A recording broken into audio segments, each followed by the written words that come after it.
Welcome back to my channel. I am Brandy, and welcome back to another episode of Horror Media Monthly. We are going to be covering the month of October and all of the horror media content that I consumed in this month. And if you're a horror fan like me, I love to give tons of suggestions so that you can always be finding more horror content. But before we get into all of that, fellow reminder, I do put up new videos here every single day at 4 p.m. Eastern. So please subscribe if you want more content. And I stream over on Twitch Monday through Thursday at 9 p.m. So if you want to come through for late night vibes, I do that on the weekly and you can chat with me in real time. Without further ado, I'm going to start with my wrap up for the month of October, starting off with the movies that I consumed this month. So the first one that I checked out, a movie that just came out this previous month, and that is The Platform 2. I'm going to be brutally honest, and I'm going to start off and get right to the point. This movie was trash. It was trash. Now, I watched the first Platform movie back when it came out, and I kind of thought that one was trash. So I didn't really have high hopes for this, but I had nothing else going on, so I was like, let me check it out. And I did. Platform 2 is about after a mysterious leader imposes his law and a brutal system of vertical cells, a new arrival battles against a dubious food distribution method. In simple terms, the platform is about a bunch of these people that are in kind of like prison cells of sorts that are split onto different levels. And this big food platform comes through each of the levels, and you're allowed to take like what is your allotted share, and then it goes to the next level below you. And there's like hundreds of level of people. And people just start going crazy over the food and the lack of food. And then, like, you shift which level you're on throughout the month and crazy things. It sounds like a really interesting, good concept. But the story just falls flat for me, unfortunately. And I thought the story in the second one was just, it was kind of worse. It was kind of worse. So for any of you that were interested in checking out the Platform 2, you're going to be disappointed. If you enjoyed the first one, you probably would enjoy this one because it's very similar. But if you want a cheesy, bad horror movie, you can always throw this one on in the background. It is originally in Spanish, so if you want to watch it in English, they do have it dubbed on Netflix, but the original language is not in English. So if you want to watch it in Spanish, by all means, or you can watch it in English like I did, which might have also made it worse. So there's that. And next up, we had, I'm going to first off precursor this. I saw Terrifier 2 and 3 last month. So I was behind and I had never actually seen 2 and I wanted to see 3 in theaters. So I started off by saying, let me find 2, let me go watch that. And I'm so glad that I did because you really need the story from 2 to understand 3, and both of them coincide so incredibly much. Terrifier 2 is about Art the Clown, who is resurrected by a sinister entity, returns to Miles County to terrorize a teenage girl and her younger brother on Halloween night. If you somehow have not seen anything about Art the Clown around the internet, you live under a rock. It's literally everywhere. What started off as an indie film that Art was a part of, and then it molded into him having his own movie, and now we literally have a trilogy with more coming. These movies have honestly skyrocketed. The second movie, it's a bad, cheesy movie that's good. Does that make sense? Like, if you are not keen to gore, do not watch these movies. They are very gory. They all very ridiculous, though. However, I do want a precursor as the movies progress. The amount of gore and ridiculousness does look more realistic because there is more budget behind it. So if you are squeamish to that type of stuff, this might not be your franchise. But if you love a cheesy slasher movie, definitely up your alley. And bouncing off of that, I also saw Terrifier 3. Terrifier 3, after surviving Art the Clown's Halloween massacre, Sienna and her brother struggle to rebuild their shattered lives. As the holiday season approaches, they try to embrace the Christmas spirit and leave the horrors of the past behind. However, just when they think they're safe, Art returns determined to turn their holiday cheer into a new nightmare. This is a direct continuation of Terrifier 2. Like, it literally picks up exactly where that movie ends. There is a bit of a time skip right in the beginning of it to kind of understand where the characters are, but honestly, might have been my favorite of the franchise thus far. So if you enjoyed Terrifier 2 or even Terrifier 1, you're gonna like these movies. There are some trigger warnings for 3, but I would definitely look up the specific trigger warnings for these movies because there's a lot that goes on in them. I'm pretty sure the entire time that I watched both of these, both Terrifier 3 in the theaters and Terrifier 2 at home, my mouth was wide open in horror. But good horror. I enjoyed it. I truly, truly did, though. Next up, I made it to the movie theaters again last month, and I was able to go see Smile 2. I personally really, really enjoyed Smile 1. It was such a sleeper hit for me that I did not anticipate loving as much as I did, and Smile 2 did not disappoint. Smile 2 is about to embark on a new world tour. Global pop sensation Sky Riley begins to experience increasingly terrifying and inexplicable events. Overwhelmed by the escalating horrors and pressures of fame, she must face her dark past to regain control of her life before it spirals out of control. If you have seen the first Spiral movie, this movie is going to feel very similar. It's going to make a lot of sense because, first off, it picks up directly where the first one ended, and it follows a lot of the same formula. So without trying to spoil the formula of what happens, if you've seen the first one, and you know the progression of how the horror escalates, you get a lot of that in this movie as well. The one thing I like the most, though, is you really get attached to the main character, and they make you care about her throughout this movie. So I feel like there's more stakes on it. So if you want a horror movie where you're absolutely drawn in from the first 5 minutes, this is definitely the movie for you. Highly recommend. It is still in theaters. I can't recommend this one enough. It is, I feel like, could be any horror movie fans type of movie. Next up, I also checked out a movie that came out earlier this year that's more of a thriller than a horror movie, and that is the movie Trap. I'm gonna be honest, this movie was garbage. It was garbage. I wouldn't say it was nearly as bad as The Platform 2. That was like a badly done movie. This movie was done okay. Just the story gives you nothing. Nothing. Trap is a psychological thriller movie that follows a serial killer evading a police blockade while attending a concert with his daughter. If you have seen any of the trailers for this movie, they explain exactly what is happening in the movie. I was hoping for a lot more, to be honest. I thought us as the viewers, knowing that the main character is the serial killer, there would be more suspense, there would be more of you caring about that main character and wanting them to escape. I wanted to have the feeling that I have with like Joe Goldberg in You, or the way that I feel about Dexter when watching that show, where you know the main character is a bad person, but you're still rooting for them. And in this, I gave 0 Fs about the main guy. So there wasn't really as much stakes. And the situations in regards to things just felt so nonchalant and unreal. So if you want a movie to just put on the background and kind of chill to, I would suggest this one. But do not go into it with high hopes. I personally didn't find it very great. But it is streaming, so you can always check it out and make that decision for yourself. And last but not least, I checked out a movie that was seriously such a whirlwind. Okay. I can't even really explain too much of what this movie's about without spoiling it, so I'm just going to give you guys a synopsis, and that is the movie It's What's Inside. It's What's Inside is about a pre-wedding reunion that descends into a psychological nightmare for a group of college friends when a surprise guest arrives with a mysterious suitcase that tears the group apart. I don't want to give any further descriptor about what this movie is, because the twist happens like give or take 30, 40-ish minutes in, you figure out what it is, and it is crazy. It is so wild. This is much more of a thriller than a horror movie, but it keeps you on the edge of your seat from the very beginning. I was watching it like, oh my god, oh my god, oh my god. There's a lot of moments of foreshadowing if you kind of keep your eyes out for certain things that you can kind of pick on for later on, but this is a movie that I have been recommending since I watched it, and I will recommend it to all of you. It is on Netflix, a Netflix original. Go check this movie out. You're in for such a pleasant surprise with it. It's It's truly unique and new, and I really enjoyed it. That is it for the movies that I checked out this month, and now on to the games. The first thing that I checked out, which actually came out this past month, is called Zcos.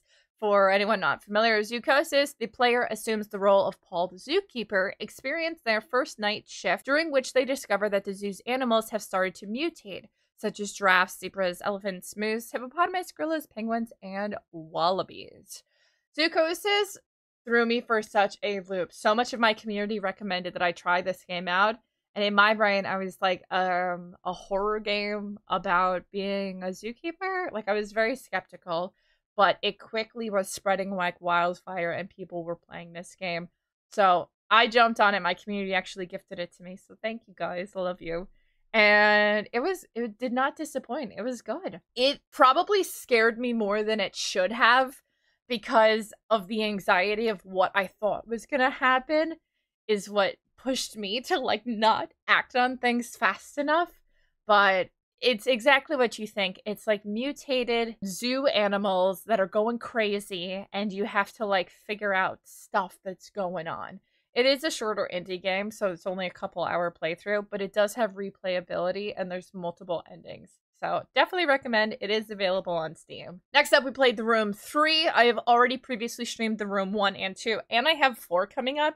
And for anyone not familiar with the Room series, they are basically these big escape room puzzle type games, and The Room 3 is one in the same as those. They don't necessarily have a full story to them. I mean, they give you like little tidbits of information here and there, but it's not that type of a game.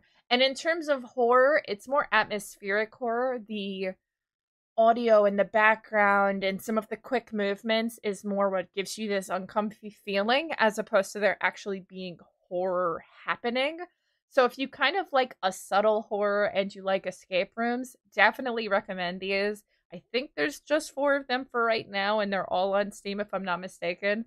So they're all pretty good, and they're all, relatively decent in length. And next up, I had a bit of a sleeper hit this month. This is a game that I really didn't know what to expect, and I thought it wasn't going to be that scary. I ended up checking out Love Sam, and I thought this was going to be more of like we did a bunch of really scary games. This one's going to be slightly more of a cool down. Boy, was I wrong. I was so wrong. Love Sam is a single-player atmospheric horror game about a high school crush, a small-town romance, and the line between love and obsession. This game, you are in one singular room for the entirety of this game, pretty much. So it's not a lot of, like, exploring. It's more you're being told the story as you read through a diary, and you kind of get little tidbits of information here and there. So it's more of a slightly interactive story than it is, an explorative type of game. But that, honestly, for me, didn't take away from it. The story keeps you so sucked in the whole time. And the twist of figuring things out as you progress, it had me and all of chat, like, pulled in, waiting to figure out what was happening next. Not to mention the jump scares scared the bejeebus out of me. So if you want a good story with some jump scares sprinkled in, this is a nice, maybe nice isn't the word I want to use. This was a very fun, interesting, smaller indie game to play. It is available on Steam. It was only a couple hours, so not too much to it. Very enjoyable though. And next up we played Xenum, The Silent Call, which I'm still probably butchering this, and I'm pretty sure I butchered it every single time I said it on Steam. So if y'all know how to say it, you can correct me down below. But Xenum is about the terrifying and bizarre events that happen to Jason and his daughter Jessica on the road to Greensfield Town that are dragging them into this eerie adventure, leading them into an unknown world. As they venture deeper into the depths of the forest, an unsettling silence envelops their surrounding. Birds cease their songs, fog thickens, and the rain intensifies. This game, it was okay. It wasn't very long, and there wasn't a whole lot to it.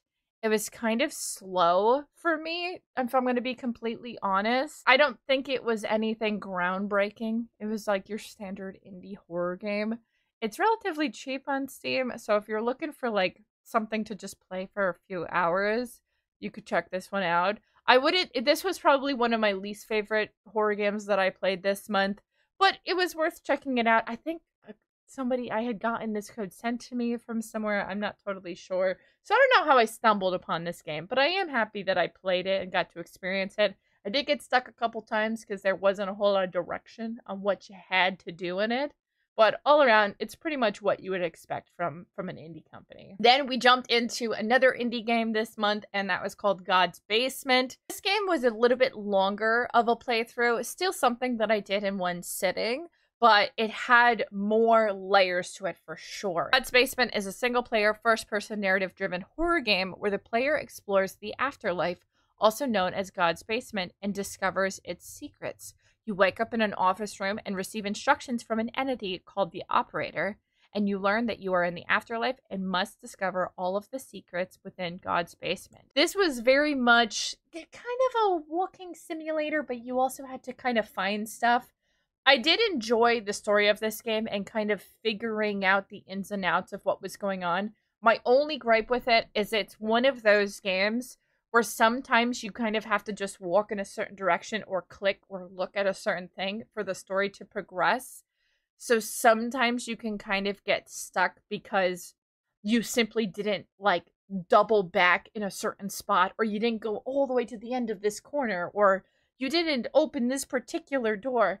So I kind of hate when games do that sometimes because you can get stuck so easily by just missing the dumbest, silliest little things. But if you put all of that aside, the story definitely sucked you in, and it had you guessing how you made it to the afterlife, how the people that were there you knew and how they made it, and the whole story of what exactly was going on. So definitely had a draw to it. And it's another game that I had on Steam, so definitely worth a check. And last but not least, a game that I was super excited for this month, and that was Silent Hill 2 Remake. I am a huge fan of the original Silent Hill 2. It is one, if not my favorite horror game of all time. Silent Hill, Konami just has a way with making these games great and so immersive, and they did an incredible job with this remake. This game follows James Sunderland, who is a widower who returns to the town of Silent Hill upon receiving a letter from his deceased wife, Mary, who claims to be waiting there for him. This game followed suit with the original so incredibly well. They did change a couple of scenes that I noticed. Obviously, some of the puzzles are a bit different, but I feel like it stayed true to the original. There were so many scenes that were one in the same. The music, chef's kiss, they stuck with it, and I loved it. So if you were a fan of the original game, definitely check it out. And if you have never played any of the Silent Hill games, Silent Hill 2 is a standalone from the franchise, so you don't need to play any of the other Silent Hill games to understand it. Not to mention, if you're a fan of the movies that are out don't have anything to do with Silent Hill 2 other than having Pyramid Head in them. So you wouldn't be missing out, nor would you have spoiled anything in this game. So I cannot recommend this game enough. It is expensive because it's brand new, just came out. It's on PlayStation and Steam, but it's worth it. It truly, truly, truly is so worth it. And last but not least, we are on to the physical media of this month. I did manage to find 2 movies this month. So first off, we have Jeepers Creepers 2. I love the first one. The second one's okay. It's not amazing. The third one we don't talk about. But I did find the second one, and now I gotta go on the hunt for finding the first one. I absolutely love the first one of this. I feel like the killer in Jeepers Creepers is like so weird and unique. Not to mention the song in the movies. Oh, so good. So I was super happy to find this. And I found Texas Chainsaw Massacre. This is the one that came out in the early 2000s, which, to be honest, this is my favorite Texas Chainsaw Massacre movie. That might be an unpopular opinion, but dude, look at this packaging. This is so cool. I miss the days of them having the really cool packaging like this for DVDs. So finding this was seriously a steal. And then I forgot that I had found this earlier in the month, and I accidentally bought the movie again in a different packaging. So I actually bought this movie twice this month. And then on to the books. The first one we have is The Face on the Milk Carton. This one looked super creepy. Nobody really paid close attention to the faces of missing children on the milk cartons, but as Janie Johnson glanced at the face of an ordinary girl with her hair in a tight pigtail, wearing a dress with a narrow white collar, A 3-year-old had been kidnapped 12 years before from a shopping mall in Jersey. She felt overcome with shock. She recognized the little girl. It was she. How could it possibly be true? This sounded super interesting and definitely up my alley. So I had to snag this one. And it's relatively short, so I feel like I could read this in like a day if I really wanted to. Then we have Dark Inside. This one is an ancient evil has been unleashed and it's turning friends into murderous strangers. For those who survived the brutal earthquakes and the first wave of the killing, the world is a different, deadlier place. Society's fallen apart, no one can be trusted, and 4 teens are struggling to stay alive in a world determined to kill them. It sounded apocalyptic-esque, but then with like a lot of survival elements. So definitely something up my alley. Also, for those of you coming at me like, Brandy, you're getting so many books. How many of them have you read? That's not the point. I'm reading as much as I can. My goal right now is to read 1 to 2 books a month. I've been trying. But I can't help myself if I just keep buying more. Then we have What We Forgot to Bury. This one is about Charlotte Coburn, who has a tragically dark past. But she's safe now, and she lives in a gated community protected from danger. While teenager Ellie knocks at a door looking for shelter during a severe storm, the woman can't help but think how lucky Ellie is to have found someone as friendly as her.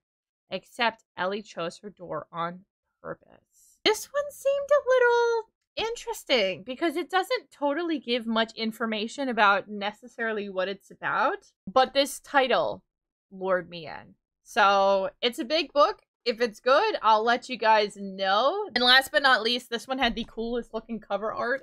And this is called House, The Only Way Out Is In. So creepy looking, for sure. Frank and Ted, 2 of the most acclaimed writers of supernatural thrillers, have joined forces for the first time to craft a story unlike any you've ever read. Enter House, where you'll find yourself thrown into a killer's deadly game in which the only way to win is to lose. And the only way out is in.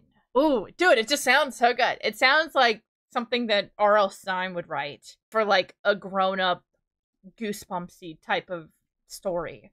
So this definitely sounded really, really stinking cool. And I am super interested to delve into this one.